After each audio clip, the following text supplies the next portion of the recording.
What is going on, guys? Optical 20 back for another product review. This one is a tech. So I came back from working from home and now I'm driving farther than ever, around, I don't know, 25 30 miles one way. So I decided to get a dash cam because, you know, I drive a lot. So I decided to get this 4K Rayfoto LSO 5D. It's the cheapest one I've seen on Amazon that's 4K that has all the three cameras. Basically, it does have the dash cam, the cabin one, and the rear. So, you know, like you got it all covered. The only one that's not covered with me is the sides. You know, if somebody hits me from the side, you know, knock on wood, that doesn't happen. But hey, you're driving that much mileage, it better be safe than sorry, right? So this is the camera itself. I saw some reviews and it looks pretty good. So I decided, you know what, it's Amazon, might as well give it a shot. You got this protective film, it looks like. Well, basically that's the one that goes in the windshield that you input first before you actually attach your camera. And then you get this mini SD card for 32 gigs, some wiring, and to remove the bubble of that film. And, you know, there's only two wires really that you're gonna need, so it's not gonna be as messy as you think it would be. One, obviously you need to power up this guy, and also for the rear. So and this guy is the base basically, which is a pretty cool concept, to be honest with you. You got the GPS that's magnetized, and this is the cabin camera. So you know, you normally you get this to prevent, not to prevent, but you know, in case of an accident happens. So that's why you got the cabin camera as well, if there's any injuries or whatnot. I don't know, maybe I'm not an expert. This is my first dash cam, so I'm not even sure, you know, what to expect, to be quite honest with you. But I was pretty pleased, especially with the price. I think at the time of this video, I got this for $135, and there's a coupon on it, so it was not bad at all for a 4K camera. Now the assembly, the setup for this is pretty easy. You insert this included mini SD card on the slot on the side. There's only really 3 slots. That SD card, the one on the side right here, it has a cover. You remove that. This is purely optional if you want the cabin cam. If you don't have to, you know, at least that is optional as well. You could. I'd rather have that. And then you can move it around with your finger, you know, move it, whatever you want to point it at. And then on the back, you see that 2, you know, magnets out there. It just kind of sticks into this base, and then you can move it around from there. You know, the base is the one that actually just sticks into the dashboard, to the window, so you can remove the unit itself if you're not using it. You know, if you live in an area that's kind of dangerous or whatnot, that they're prone to break into your car. And that like USB port right there, this is why it's long. This is the rear camera, and this is how you charge it. So basically this is battery power. You don't need this at all times, and then they included this wire cable management and this pattern that you know, put it inside. So let's see how it works out on my van.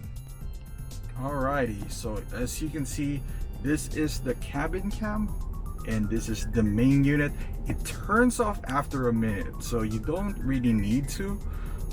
There's like a screensaver mode that you can turn off if you want to, but to access the menu you can press M right here. You see the sound, it just beeps, so this is okay. And there's several toggles, there you go, and that's the menu right here. You can play around with it, but it's pretty straightforward, to be quite honest with you. You got the SD card stamp, system settings, you got Wi-Fi if you want to update it. It has a GPS, so that's pretty cool. It's pretty self-explanatory. This is my first ever dash cam, and I'm pretty happy with it, to be honest with you. I don't need all these. I mean, I'm glad that they're there. There's a park monitor, playback mode if you want to. There's also an app which I would show you guys how to navigate that app, but this is what's included in there. So these are pretty cool options.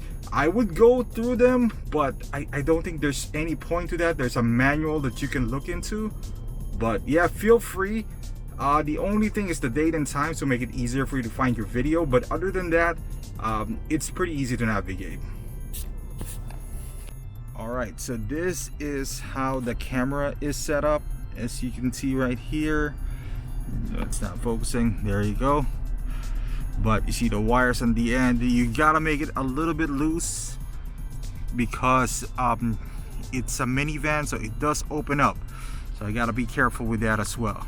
Alright, so you can see the wires in here going to the front, but I kind of hit it underneath the carpet so it doesn't, you know, so the kids won't step on it and all that stuff.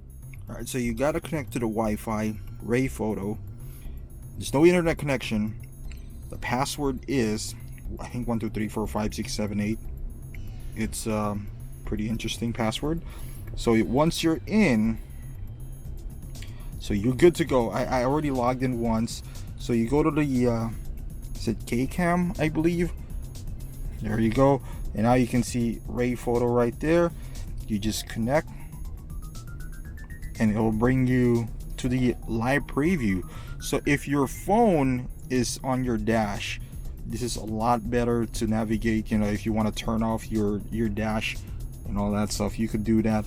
And here you can, you know, stop the recording, put the sound file, you got the switch mode, switch camera, resolution, all that good stuff. So you could do that there as well. All right, so if you find some inconsistencies on the audio, the way I speak, it's because I didn't have a mic on those other things, and I was recording it as we speak. Unlike this is kind of voiceover, but this is sample footage when I was driving. This is the front-facing camera on the dash.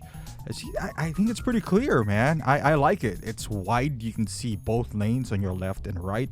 Again, I'm not expert when it comes to dash cam. This is my actual first one, and this has several modes, you know, resolutions and whatnot. But overall, I don't need to play around with this. This is not something that you know, like a PlayStation or something that I need to master. It's pretty good for what it does. I like it, and as long as it's clear that you can kind of see what's going on, it gives you protection in case, in the event that something happens. And as you can see here, it's wide enough. It doesn't have any shakes, you know. It's pretty stable. Granting that I am driving in a pretty nice road here. I don't think I'm even driving here, but this is daylight, and you know, beating some traffic violations, beating some red light there. However, you know, it would get the job done, and in a clear fashion as well. So the only downside that I would see here is if you're a bit of an OCD, and there's really only going to be 2 wires. As a matter of fact, you could cut it down to 1 if you're bold enough to remove the power source and just run with battery, because this one has a battery if you really want to. And it turns off by itself when you're driving, so it doesn't consume as much as battery.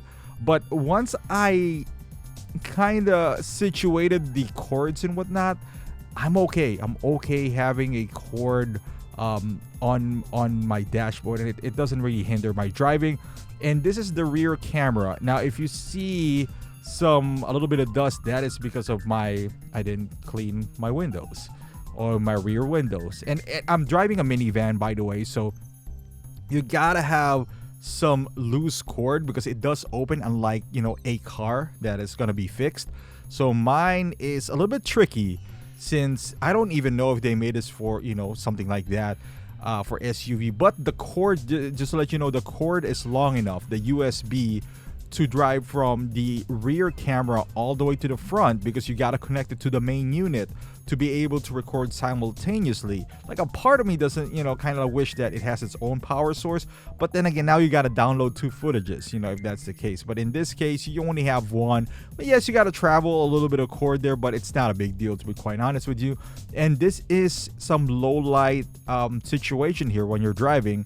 It's pretty dark. I think it's around, I forgot what the time was. It's late. It's not super late, maybe 6-7 p.m. Now it's getting dark here. It's around December, and at the time of this recording, at least.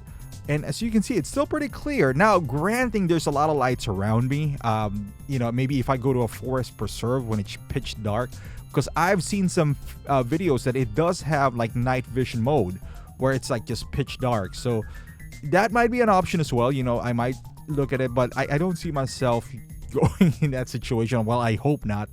But as far as the footage is here, as you can tell, it's still pretty clear. You know, you can see, you know, buildings around you, the cars, you know, in front of you, and I didn't see the one behind me, but it is pretty clear. So I don't know what to say. I recommend this camera, man, for the price that I paid for, which I thought at 4K I'm gonna pay, you know, a lot of money. I don't want to, you know, cheap myself too much and buy something for like $50, because, you know, eventually you get what you paid for. But this, I like it, highly recommend it. I'll put the link down below if you guys are interested. I don't have any affiliate links whatsoever, but so far so good. I love it. So thank you for watching, and I'll see you guys in the next video.